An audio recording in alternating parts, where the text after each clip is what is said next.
Hello વિદ્યાર્થી મિત્રો, તો આજે આપણે BAMS અને BHMS એટલે કે આયુર્વેદિક અને હોમિયોપેથિકમાં પ્રથમ રાઉન્ડના પરિણામ બાદ કઈ કોલેજમાં કેટલી સીટ ખાલી છે તેની આપણે વાત કરવાના છીએ.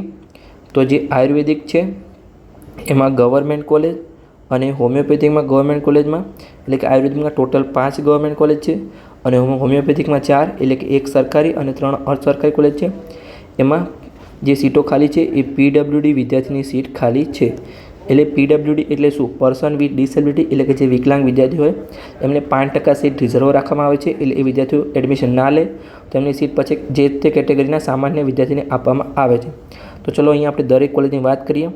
તો સૌથી પહેલાં આયુર્વેદિકમાં જે સ્ટેટ મોડલ આયુર્વેદિક કોલેજ કોલાવડા ગાંધીનગર છે એમાં ટોટલ 4 સીટ ખાલી છે. તમે તમારું કેટેગરી વાઇઝ જોઈ શકો છો.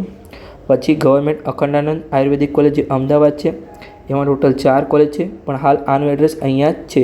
તો બંને કોલેજ એક જ સેમ જ જગ્યાએ ભણાવે છે. અખંડાનંદનું રિનોવેશન ચાલે છે.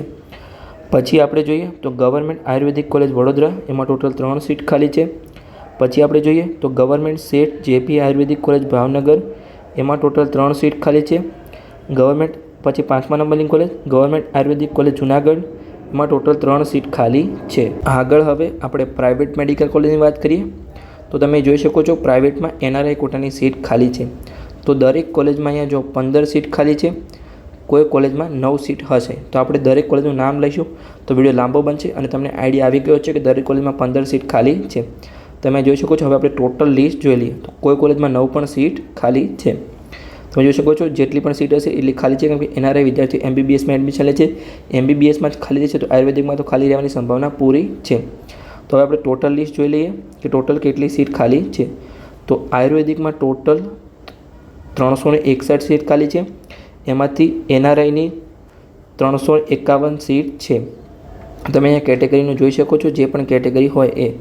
અહીંયા આપણે જોઈએ તો કઈ કઈ કેટેગરી છે. તો જો જે અહીંયા પહેલી કેટેગરી હતી એ ઓપન કેટેગરી હતી, પછી SC ST, પછી અહીંયા OBC અને પછી EWS કેટેગરી છે. તો તમે અહીંયા જોઈ શકો છો તમારી કેટેગરીમાં ટોટલ કેટલી સીટ ખાલી છે. હવે આપણે હોમિયોપેથિક કોલેજની વાત કરીએ. તો સૌથી પહેલાં આપણે જોઈએ તો જે સૌથી પહેલી કોલેજ છે એનું નામ છે આનંદ હોમિયોપેથિક મેડિકલ કોલેજ. એમાં ટોટલ 5 સીટ ખાલી છે. એટલે કે તમને ખબર છે ગવર્મેન્ટમાં PWD વિદ્યાર્થીની સીટ ખાલી હોય છે, જે કેટેગરીમાં આપવામાં આવશે. પછી આપણે જોઈએ તો ગુજરાત હોમિયોપેથિક મેડિકલ કોલેજ જે સાવલી વડોદરામાં આવેલી છે એમાં ટોટલ 6 સીટ ખાલી છે. પછી આપણે જોઈએ તો doctor VH Dave homeopathic medical college જે આણંદમાં આવેલી છે એમાં ટોટલ 5 સીટ ખાલી છે. આ 3 કોલેજ છે એ અર્ધ સરકારી કોલેજ છે, એની ફી 35,000 છે.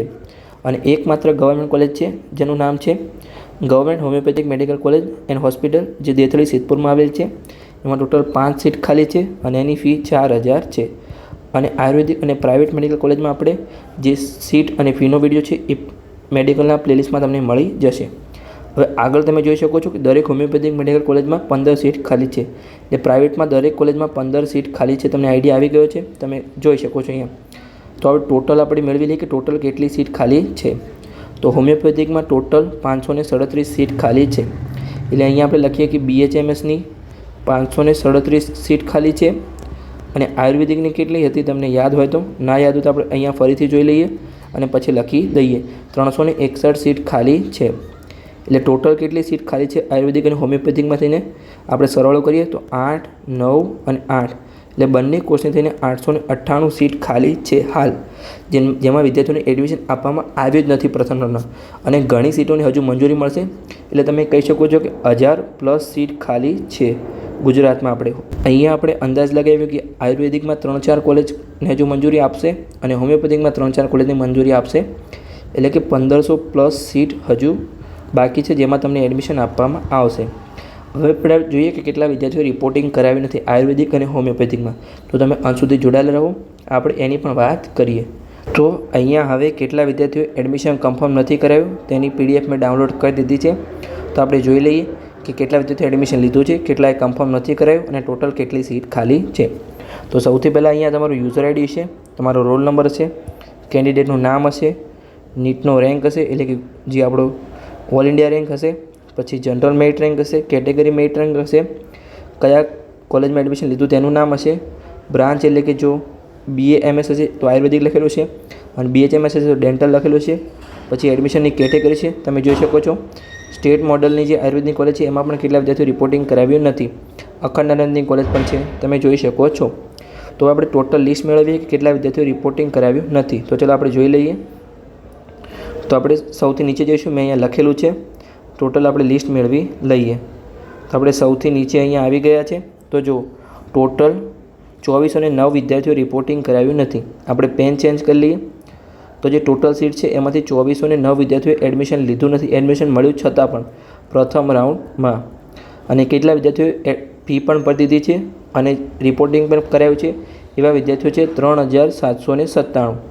અને કેટલી સીટ ખાલી છે? તો હજુ 1500 સીટ ખાલી છે. હવે આપણે જોઈએ કે સેકન્ડ રાઉન્ડ માટે ટોટલ કેટલી સીટ ખાલી રહેશે. એટલે કે જો નોન રિપોર્ટેડ જોઈએ તો આપણે 2409 સીટ છે. પછી કેટલી સીટ ખાલી છે? તો હજુ 1500 જેવી સીટ ખાલી છે. તો આપણે એનો સરવાળો કરીએ તો અહીંયા જો 9 છે, અહીંયા 0, અહીંયા 9 અને અહીંયા 3. એટલે તમે કહી શકો છો કે હજુ પણ સેકન્ડ રાઉન્ડ માટે 3900 છે. એટલે કે 4000 જેવી સીટ ખાલી છે સેકન્ડ રાઉન્ડ માટે. એમાં હજુ કોઈએ પણ એડમિશન લીધું નથી. અને આયુર્વેદિક અને હોમિયોપેથિકમાં ટોટલ 8000 જેવી સીટ છે. તેમાંથી 4000 સીટ ખાલી છે. એટલે કે 50% સીટમાં જ હજુ પ્રથમ રાઉન્ડમાં એડમિશન થયું છે. અને 50% સીટમાં હજુ સેકન્ડ રાઉન્ડમાં એડમિશન થશે. એટલે તમારે કોઈ પણ ટેન્શન લેવાની જરૂર નથી.